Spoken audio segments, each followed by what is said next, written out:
Hello అండి. ఎలా ఉన్నారు అందరూ? ఈరోజు కూరగాయల మార్కెట్‌కి వెళ్ళామండి. కూరగాయలకని వెళ్ళాం గానీ, ఈరోజు చాలా రష్‌గా ఉందండి. దీవాళీ టైం కదా! బాగా అనమాట. ట్రాఫిక్ ఎక్కువగా ఉంది. మార్కెట్ మొత్తం డెకరేషన్, ఫ్లవర్స్, లైటింగ్స్ అండి. అసలు భలే ఉంది. అసలు మార్కెట్ చూడడానికి కూడా అంత అందంగా ఉందో.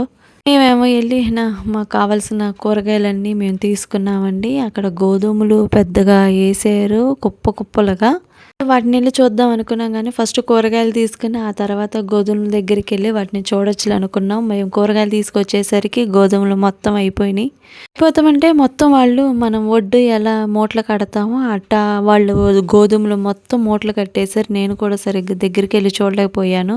ఈసారి పసుపు కూడా తెచ్చారండి. పసుపు కూడా చూశాను నేను. భలే అనిపిచ్చింది అసల. ఇల్లు గుర్తొచ్చింది నాకు మంచిగా.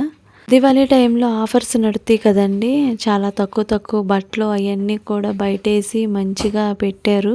దీనికి సంబంధించిన వాళ్ళు సేల్స్ పెట్టుకున్నారండి. అంటే ఆఫర్స్ అనుకుంటా. దివాళీ ఆఫర్స్, బోనస్ లాగా ఇక్కడ జరుగుతుంది. అక్క వాళ్ళం మేము కలిసెళ్ళామనమాట. తెలుగు అక్క వాళ్ళం మేము. మార్కెట్ వరకే కలిసున్నాం. ఆ తర్వాత ఎవళ్ళ కాళ్ళయి ఎవళ్ళ కూరగాయలు అయి తీసుకొని విడివిడిగా అయిపోయాం. అంతకుముందు బయటికెళ్ళినప్పుడు చిలకడ దుంపలు చూసానండి. తినాలనిపించింది. ఈసారి మార్కెట్‌కెళ్ళినప్పుడు తెచ్చుకుందాంలే అన్నాడు మా హస్బెండ్. అందుకని ఈసారి ఎళ్ళినప్పుడు కనపడినియి అవి తీసుకున్నాము. ఉడకబెట్టాం గానండి టేస్ట్ ఏం బాగాలేదండి. నాకస్సలు నచ్చలేదు. ఏందో మరి సీజనో కాదో గానీ నాకైతే బాగాలేదండి.